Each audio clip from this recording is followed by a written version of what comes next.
प्रिय दर्शकों, आपका स्वागत है इंडो सागा पर महाभारत युद्ध की श्रृंखला के 7वें दिन की कहानी में। महाभारत का यह महान युद्ध अब अपने 7वें दिन पर पहुंच चुका है और कुरुक्षेत्र की भूमि पर संघर्ष और भीषण हो चला है। युद्ध के इस दिन पर क्या हुआ, कौन से योद्धा रहे विजयी और किसे झेलनी पड़ी हार, जानिए इस रोमांचक अध्याय में। तो आइए आरंभ करते हैं महाभारत युद्ध के 7वें दिन की कथा।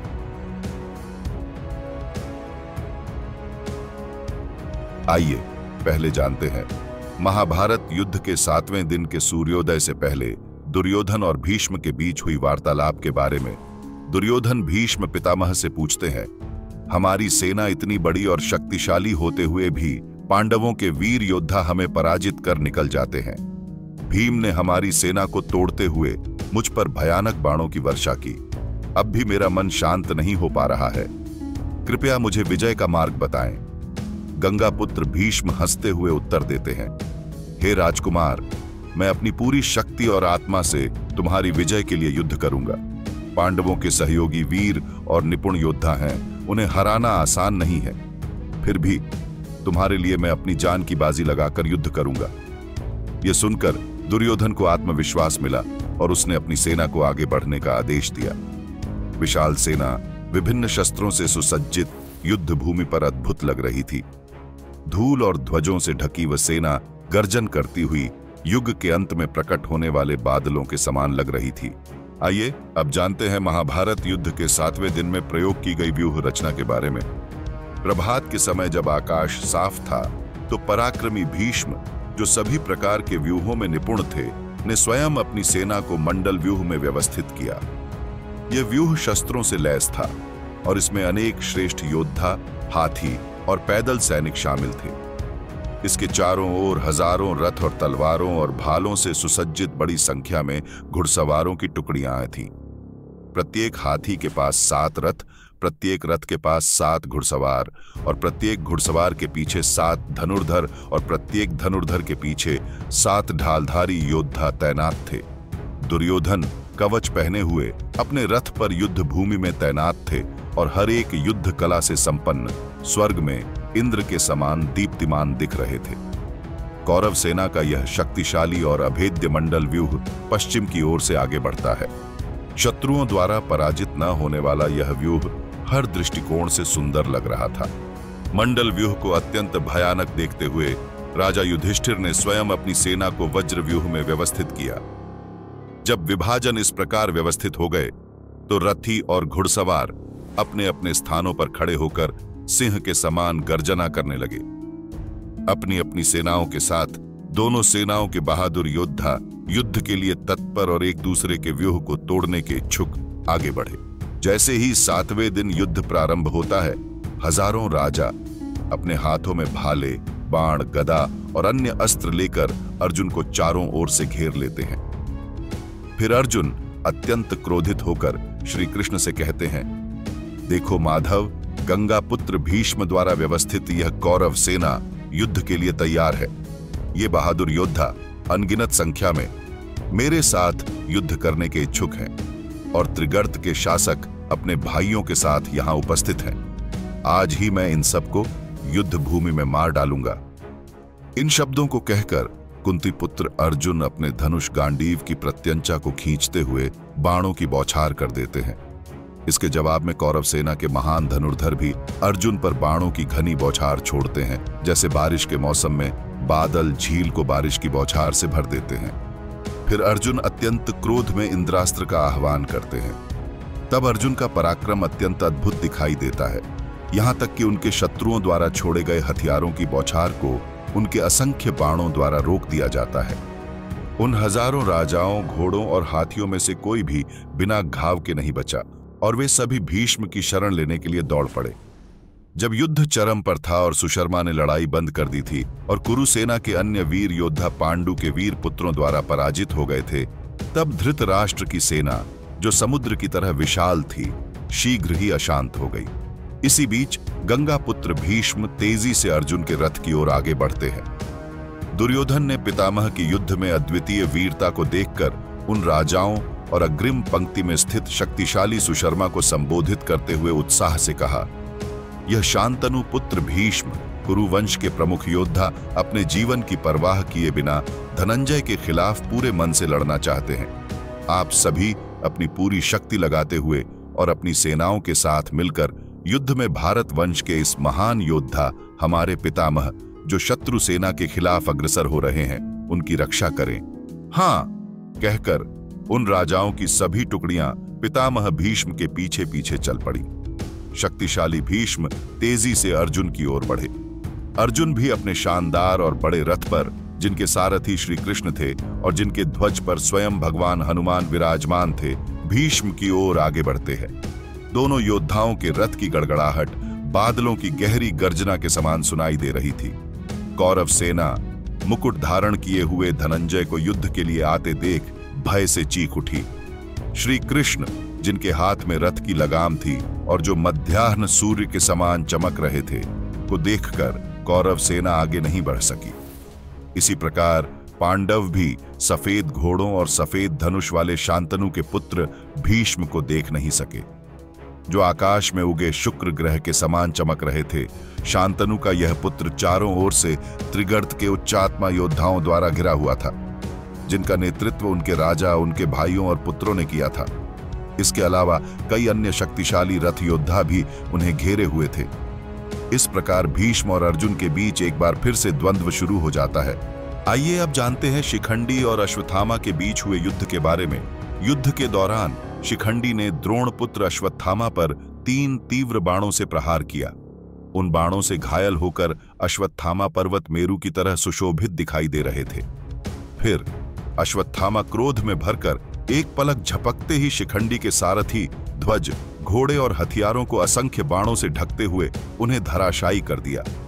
शिखंडी, जो कि एक प्रमुख रथ योद्धा थे, अपने रथ से कूद गए और एक तेज और चमकदार तलवार अथवा ढाल उठाकर मैदान में बड़े फुर्तीले होकर युद्ध करने लगे।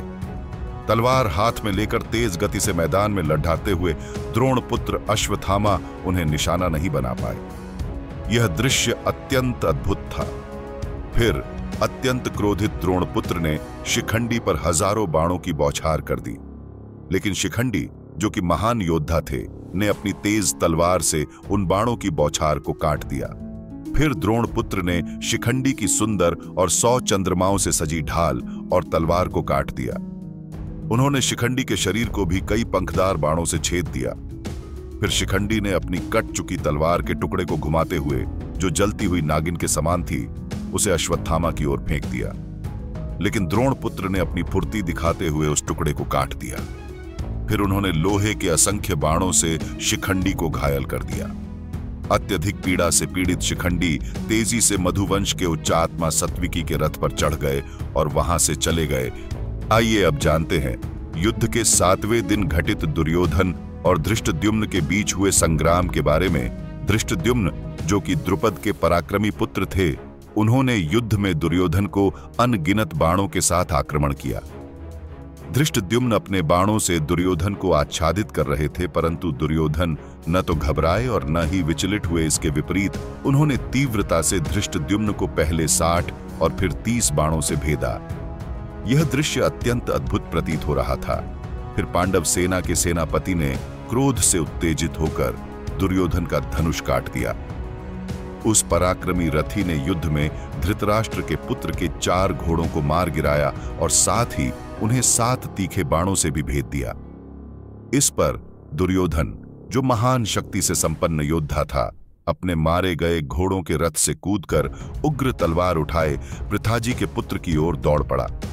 तब शकुनी, जो दुर्योधन के प्रति समर्पित थे, तेजी से वहां आए और दुर्योधन को अपने रथ पर सवार कराया। आइए अब रुक करते हैं युद्ध के मैदान के दूसरी तरफ, जहां सात्यकी और अलम्बुश के बीच युद्ध चल रहा है।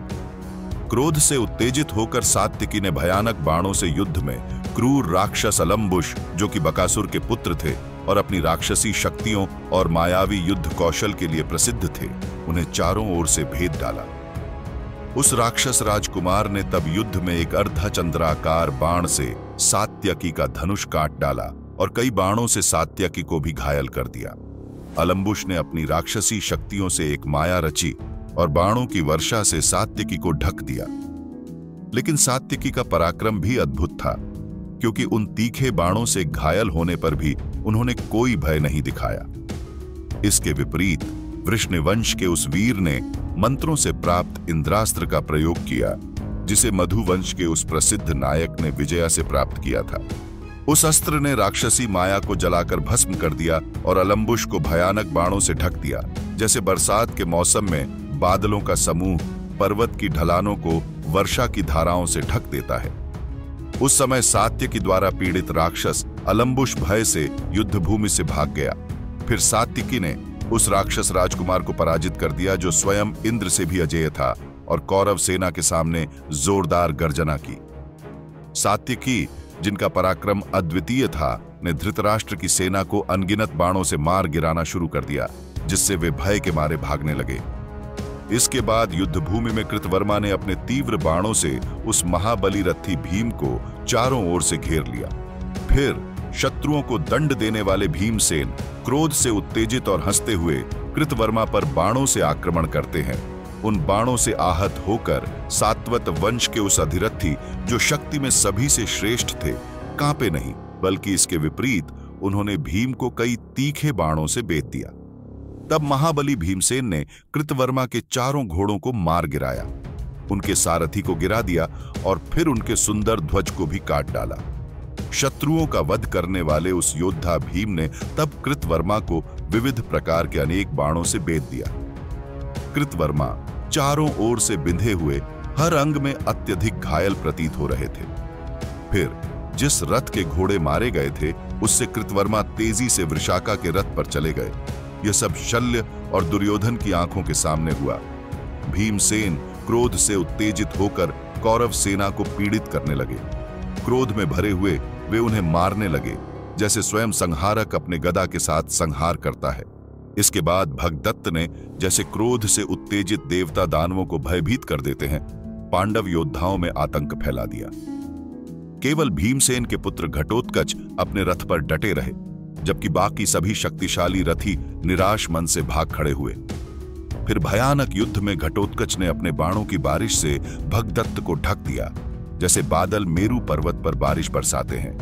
लेकिन भगदत्त ने उन सभी बाणों को कुशलता से विफल कर दिया और भीमसेन के पुत्र को उनके सभी महत्वपूर्ण अंगों पर बाणों से घायल कर दिया। हालांकि घटोत्कच को अनगिनत तीखे बाणों से बींध दिया गया, फिर भी वह एक पर्वत की तरह अडिग खड़ा रहा। क्रोध से उत्तेजित होकर प्राग्ज्योतिष के शासक भगदत्त ने युद्ध में 14 भाले फेंके, लेकिन घटोत्कच ने उन सभी भालों को अपने तीखे बाणों से काट दिया। घटोत्कच ने फिर भगदत्त को 70 शक्तिशाली बाणों से हमला किया। हंसते हुए भगदत्त ने घटोत्कच के घोड़ों को मार डाला और उसके सारथी को मौत के घाट उतार दिया। फिर भी घटोत्कच ने अपने अदम्य साहस से भगदत्त के हाथी पर एक भाला फेंका, जिसे भगदत्त ने हवा में ही 3 टुकड़ों में काट दिया।